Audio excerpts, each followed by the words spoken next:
I want to cut across back to Lieutenant General Raj Shukla, who continues to be with us. General Shukla, with what we've been discussing now, what could possibly happen in the next couple of hours? Of course, number one, many would suggest could be economic pressure of it all with the Strait of Hormuz shut. And that is the area where most of the oil, even where India is concerned in terms of consumption passes through, is concerned. China could be one of the countries that faces a quick economic backlash of that. So there is bound to be repercussions coming in from that aspect. Even America itself would, suffer on the economic account. But General Shukla, the kind of visuals that we are seeing coming in from, Dubai, from Bahrain, civilian population being hit, international airports being targeted, you have hotels that are being targeted. This kind of imagery, somewhere down the line, is also sending out messages, even though UAE has been very quick and sharp to suggest that Iran respect its neighbor, pull back. But there will be pressure because perception, optics speak a lot during war. Exactly. So, Ayatollah Arafi, I'm told he's the cleric who would lead the Friday prayers in Qom. So he's even more hardline than the Ayatollah who passed away.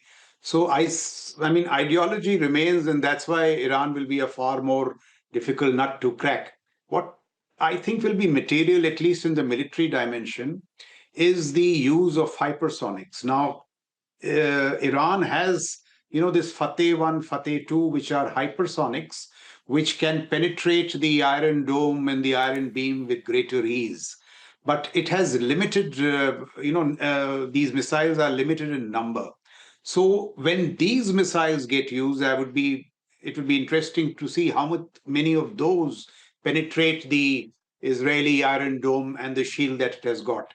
And the second point is that there were leaks, a week before the attack actually happened, where Dan Kane, the chairman, Joint Chiefs of Staff, had actually warned Trump and said that even the Americans are short of interceptors to intercept these. So I'm saying even in the military metric, the war cannot be dragged on forever.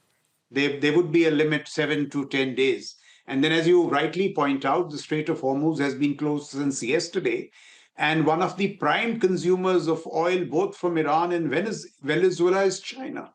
So at some point, China is going to exert far greater pressure on the Americans to bring hostilities to a close, because I think China is going to get affected far more.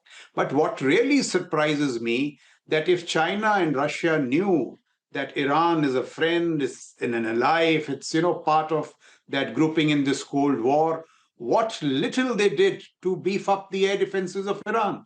Because this is the third or fourth time that Iran is being hit, and its air defenses have proved to be rather feeble. So China and Russia... General Shukla, doesn't it also somewhere down the line reflect that even if Iran was relying on Chinese technology, let's just go back, because we ourselves have seen it firsthand where Pakistan was concerned. Pakistan was relying on the air defense technology of China, and that didn't quite augur well for the country, especially in Operation Sindoor. And that's once again documentary on the equipment where China is concerned. So, what surprises me is that 1.5 years down the line, the Iranians still have S-300s. Why not S-400s and S-500s? At least that upgradation didn't take place. So that is one point. And if the point that you're making is true, that American-Israeli weaponry is far superior to that of the Chinese, then that is good news for us, if the Chinese are actually so weak.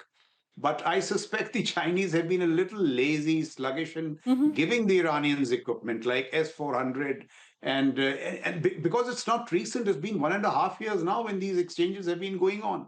Why did they not invest seriously in the military capacities of Iran? We keep hearing, 16 cargo planes flew in, 20 cargo planes flew in. What were they carrying? Potatoes.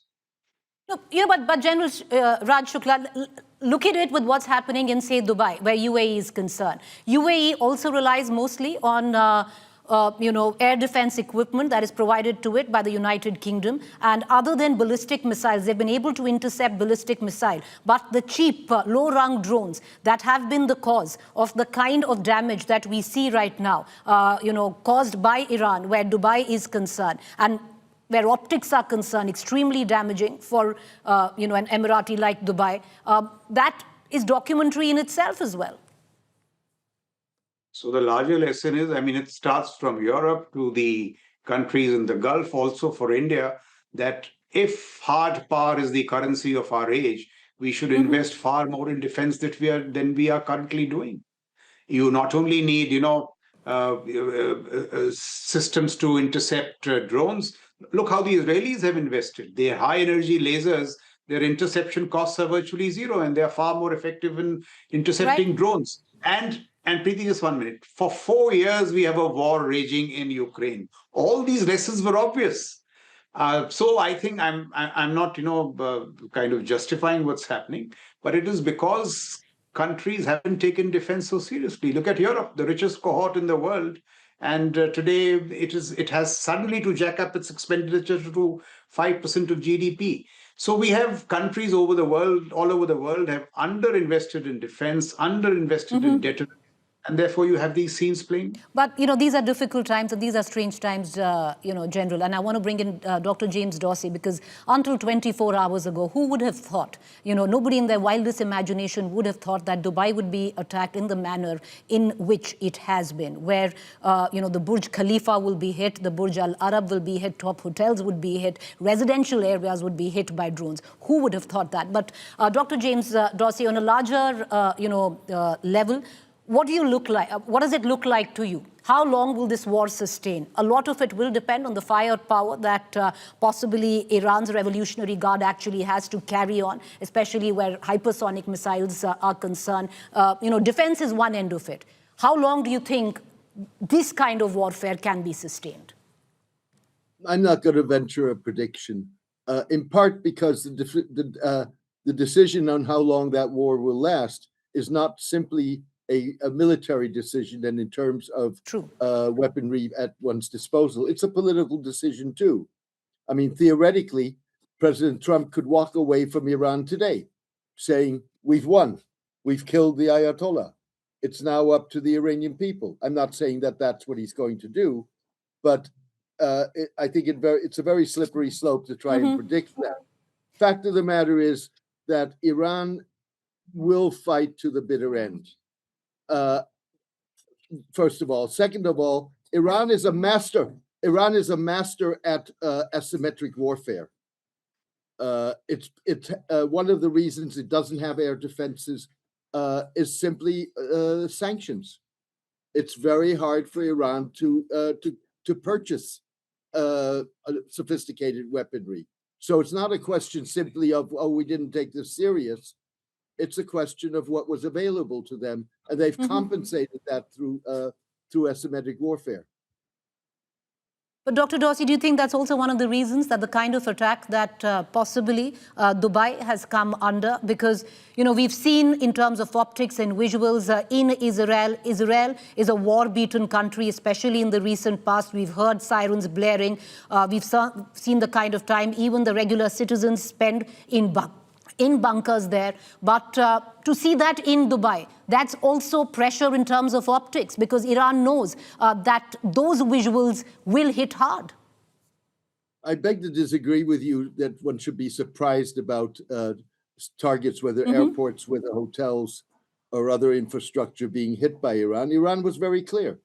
It was going to hit both at U.S. military bases as well as on local infrastructure in the Gulf, in the hope that Gulf pressure on the United States would either prevent a war from erupting, or if a war erupted, would prevent that war from expanding and being prolonged. The fact of the matter is the Gulf states are in a bind. They have been attacked by Iran. Dr. Dorsey, do you see that now as a pressure point as well? To hit out at, the kind of areas, some of them residential, hotels, international airports, be a pressure point now? the pressure on Donald Trump not to attack was before the attack. And Iran, and you had the Iranian mediator, the foreign minister, visit the vice president of the United States a day before the attack. So clearly, Gulf pressure on the United States is not having the kind of effect that Iran would want to have. But what I was going to say, and I think that is important, Iran has now put the Gulf in a bind. Because on the one hand, it's being attacked. It needs to be seen to be responding. It's taking a wait and see approach. But if it were to attack or respond in retaliation, it would be fighting alongside the United States and Israel, which is not a position that Gulf states would want to be in. Dr. Dorsey, all of this is taking place at a time, when there were negotiations on, and then, what we saw in the last 24 hours. Do you see any mediation or the possibility of any mediation now? And if it is, who will be that mediator? I think it's going to be very difficult. First of all, there was already a tremendous gap in confidence or trust between the United States and Iran. That has only grown even greater with the United States attacking for the second time in less than a year as the two countries were negotiating. Essentially, we've got to also define what constitutes victory here. The Iranians have a victory if their regime survives, and it will fight for its survival. The Americans can claim victory on various grounds, but regime change is not likely going to be it.